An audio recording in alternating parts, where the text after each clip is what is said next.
Lalu saudara, seperti apa peran Joko Widodo di balik gencarnya safari politik Kaisang jelang Pilkada? Kita akan bahas bersama juru bicara PSI Aryo Bimo dan Direktur Eksekutif Parameter Politik Adi Prayitno. Selamat sore Mas Adi dan juga Mas Aryo, terima kasih sudah bergabung bersama kami di Kompas Petang. Silya. Ya, saya akan ke Mas Adi terlebih dahulu. Mas Adi, ini ada setelah ke PKS sore ini akan berencana bertemu dengan Ketum Partai Golkar jam 5 sore. Menurut Anda, baca-bacaan Anda, apakah ini soal politik biasa atau memang ada agenda yang disiapkan? Ya, saya kira memang dalam politik itu tak ada yang kebetulan. Politik itu tak mungkin lahir dalam ruang hampa. Semua orkestrasi politik yang dilakukan oleh para elit, termasuk yang dilakukan oleh Kaisang, pasti bermuatan politik secara signifikan. Tentu ini sangat terkait dengan pilkada. Pilkada itu mungkin bagaimana dua partai, yaitu PSI dan Golkar, bisa bekerja sama di wilayah-wilayah tertentu untuk melakukan koalisi politik. Misalnya ketika dengan PKS, misalnya PSI kan ada titik temu, misalnya di Pilkada Lebak dan Bekasi, kedua partai PSI dan PKS bekerja sama. Bukan tidak mungkin pertemuan antara Kaisang dan Golkar juga akan bicara di mana PSI juga dengan Golkar ini memiliki chemistry dan irisan politik yang sama untuk kerjasama politik di pilkada. Tapi tentu yang paling tebal itu adalah soal bagaimana kemungkinan Kaisang Pangarep itu maju di pilkada. Jadi ini menyangkut bagaimana Mas Kaisang sendiri yang akan maju dalam pilkada. Termasuk misalnya soal kemungkinan masuk dalam pilkada Jakarta. Kita sering dengar misalnya dari kawan-kawan media kan selama ini ada upaya untuk menjodohkan antara Ridwan Kamil dan Kaisang Pangarep maju di Pilkada Jakarta. Jadi hal ini juga bisa dilihat oleh publik. Ini bukan hanya sebatas safari politik biasa, tapi tentu untuk mempertebal bagaimana dukungan-dukungan politik soal kemungkinan Kaisang akan maju nantinya. Baik, kita tahan dulu ke Mas Aryo Bimo, jubir DPP PSI, tapi kita akan simak ini di layar kaca Anda adalah visual terkini di mana Ketua Umum PSI Kaisang Pangarep tiba di kantor DPP Partai Golkar.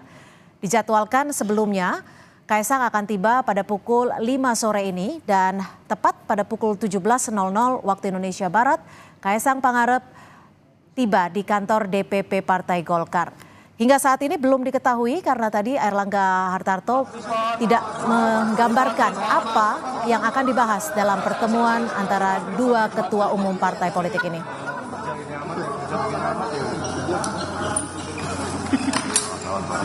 Ya, sebelumnya saudara, jika kita mengingat pernyataan Airlangga Hartarto pada kemarin adalah Airlangga menyatakan bahwa besok akan dibahas. Dan betul hari ini ada pertemuan antara Ketua Umum PSI dan Airlangga Hartarto. Dan salah satunya yang digadang-gadang akan dibahas adalah terkait pilkada yang akan berlangsung pada November 2024 mendatang. Ya, usai tiba di kantor DPP Partai Golkar, Kaisang tampaknya langsung menaiki lift untuk menemui Airlangga Hartarto. Kita masih akan membahasnya usai jeda, tetap bersama kami di Kompas Petang. Saya akan langsung ke jubir DPP PSI, sudah ada Mas Aryo Bimo. Mas Aryo Bimo, Mas Kaisang sudah tiba di kantor DPP Partai Golkar. Tadi langsung menuju lift dan tampaknya langsung bertemu dengan Airlangga Hartarto. Ini adalah visual terkini, baru tiba Mas Kaisang dan langsung bertemu dengan sejumlah kader Partai Golkar dan juga petinggi Partai Golkar. Mas Aryo, ini nampaknya kode-kode surat rekomendasi langsung keluar dari Partai Golkar untuk mengusung Mas Kaisang? Luar biasa, sangat tersanjung ya kalau misalnya memang itu terjadi. Tapi Mas Kaisang itu kita kadang-kadang lupa ya, Mas Kaisang itu selain digadang-gadang di sana-sini untuk jadi kepala daerah di Jateng, Jakarta, Lampung, Jatim, ini juga kan beliau itu adalah seorang ketua umum DPP PSI, ketua umum partai. Jadi ketika dia datang menemui ketua umum partai lain yang diomongin pastinya nasional gitu ya, pastinya nasional. Tapi ketika itu nanti ada satu segmen pembicaraan bahwa Mas Kaisang gimana kalau misalnya di Jakarta atau di Jateng atau di mana, itu lain soal. Tapi apa yang dibicarakan seperti biasanya, seperti juga di partai-partai lain. Kita berkunjung ke PKS kemarin, kemudian kita juga Berarti, bertemu maaf saya dengan. potong, berarti benar ya pertemuan sore Ya, hari ini khusus untuk membahas soal pilkada, cuma untuk memilih apakah di Jawa Tengah atau di Jakarta, gitu ya? enggak juga. Persoalan politik nasional itu ke depan itu bukan hanya pilkada aja. Kita harus lihat bahwa di depan itu ada masa transisi pemerintahan, ada masalah juga pilkada tentu ya. Pilkada itu the most highlighted political event itu mungkin ya di dalam beberapa bulan ini. Tapi Oke. saya kira politik secara nasional itu lebih lebih make sense untuk misalnya menjadi tagline ya Oke, untuk saya hari ini gitu. ke Mas Adi Prayitno. Mas Adi, kalau Anda membacanya gimana nih? Ini pola-polanya serupa tapi tak sama atau setidaknya sama persis seperti saat Mas Bobi untuk maju dan juga saat Mas Gibran saat maju dipanggil oleh sejumlah partai untuk mendapatkan rekomendasi? Ya, saya kira memang ini soal bagaimana mengkomunikasikan kepentingan politik PSI dan Kaisang secara umum. Karena kita tahu bahwa Kaisang ini kan dikaitkan dengan sejumlah pilkada yang saya kira signifikan, misalnya pilkada Jakarta dan Jawa Tengah. Bahkan kan sempat mengerucut beberapa waktu yang lalu soal pembicaraan duet antara Ridwan Kamil dan Kaisang Pangarap. Tapi kan dalam perkembangannya misalnya Golkar itu lebih punya intensi untuk memajukan Ridwan Kamil di Jawa Barat ketimbang di Jakarta. Ini mungkin juga akan dibicarakan bahwa Ridwan Kamil kalau diusung oleh Kim bukan tidak mungkin akan disandingkan dengan Kaisang Pangarap. Dalam konteks dinamika politik yang tarik ulur partai-partai yang ada di Kim, pada saat yang bersamaan Kaisang mencoba untuk membangun komunikasi politik dengan partai lain di luar Kim seperti PKS. Ini artinya apa? PSI sebenarnya ingin kasih pesan ke publik bahwa dalam pilkada manapun termasuk di Jakarta ataupun di Jawa Tengah, bukan tidak mungkin Kaisang itu akan berkoalisi dengan partai-partai yang selama ini dianggap berjarak secara diametral. Kemarin sudah selesai dengan PKS. Artinya apa? Pintu soal koalisi PKS, PSI, dan Kaisang di Jakarta, bagi saya itu masih cukup mungkin. Karena ada kecenderungan misalnya pasca Pilpres di 2024, terjadi rekonsiliasi politik secara nasional antar partai yang saling bersaing satu sama yang lain. Bahkan sempat muncul wacana tentang bagaimana menduetkan antara Anies Baswedan dengan Kaisang Pangarap. Ini mungkin menjadi menu politik yang akan dibahas oleh partai-partai ini. Karena secara umum, Mbak, kalau Oke. saya membaca rata-rata, antara elit partai ini sepertinya berkawan satu sama yang lain. Antara elit-elit partai ini berkomunikasi satu sama yang lain. Tidak seperti yang dibayangkan oleh publik bahwa Kaisang misalnya tidak akan mungkin berkoalisi dengan PKS. Kaisang itu seakan-akan haram hukumnya berkoalisi dengan Anies Baswedan.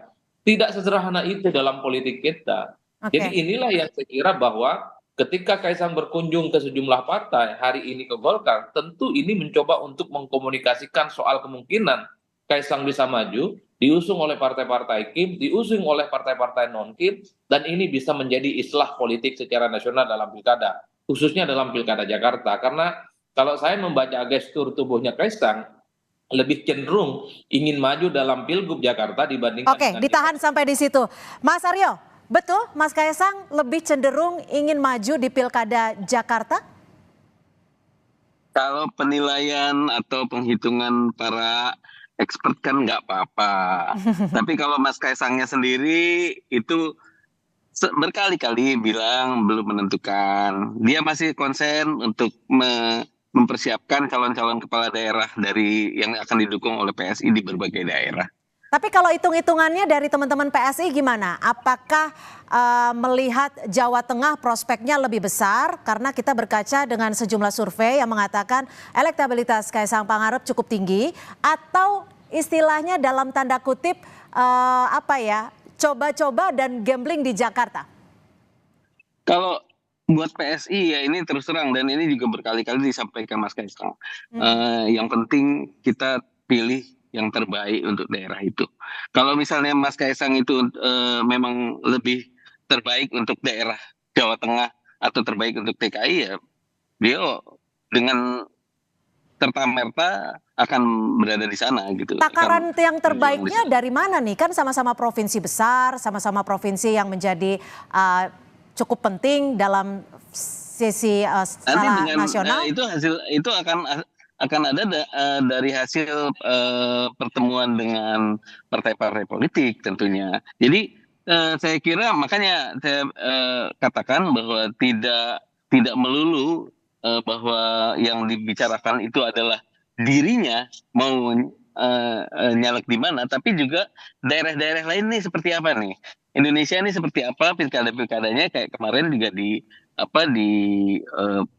waktu di PKS itu dibicarakan tentang kolaborasi di beberapa daerah dan ternyata memang itu menurut kita mempunyai kesamaan pendapat bahwa oh ini akan baik untuk daerahnya gitu.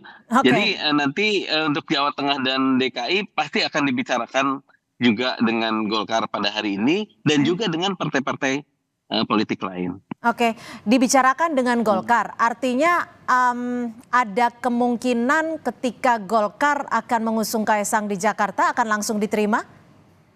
Ada kemungkinan, bisa jadi. Tapi saya pikir Kaesang akan tetap konsisten untuk memutuskan atau mengungkapkan semuanya itu pada bulan Agustus ya. Karena itulah yang menurut dia saat yang tepat untuk Kenapa bisa. sih harus bulan Agustus, Mas Aryo? Dan kenapa juga harus sekarang? Jadi Kenapa? masalahnya, jadi gini, kalau orang bilang ntar terlalu terlambat gitu ya, enggak juga, karena kita tuh masih anget nih. Jadi pileg, pilpres kan baru selesai gitu kan, mesin partai masih anget. Jadi kenapa harus masih cair ya? Buru gitu? Oke, Mas Adi, menurut Mas Adi sendiri ini apa ya? Arahan atau memang kemauan Jokowi kah dengan manuver yang dilakukan Kaesang ini? Karena kan kalau dilihat dari polanya nih Pak Jokowi juga sempat mengatakan orang tua hanya mendoakan dan merestui. Dan tentunya Kim mengamini hal itu. Mutual simbiosis, apapun judulnya, Kaesang ini adalah anak Pak Jokowi yang saya kira setiap perilaku dan tindakan politiknya pasti dikomunikasikan dengan Jokowi. Bahkan publik meyakini bahwa mentor politik utama Kaesang itu sama dengan mentor politiknya Gibran, yaitu Pak Jokowi. Jadi saya cukup meyakini bahwa segala hal orkestrasi politik, safari politik yang dilakukan oleh Kaesang melakukan ini yang begitu masif, begitu intensif berkomunikasi dengan elit-elit, ketua umum partai, tentu hasil komunikasi dengan Pak Jokowi sebagai orang tuanya. Ini tentu untuk membabat semak belukar soal kemungkinan bagaimana orkestrasi dan koalisi politik yang dibangun oleh PSI. Satu sisi PSI tentu punya intensi memajukan kadernya maju dalam pilkada tertentu gitu ya, tapi pada saat yang bersamaan kan publik tidak bisa menutup mata soal kemungkinan Kaesang yang ingin maju sendiri yang terkait dengan pilgub antara Jakarta dan Jawa Tengah. Kalau saya memang melihat dari awal bahwa gestur Mas Kaesang itu memang lebih dekat ke Jakarta, karena memang Jakarta ini kan jauh lebih menarik, jauh lebih seksi, dan sering menganggap Jakarta ini sebutan dengan RI3.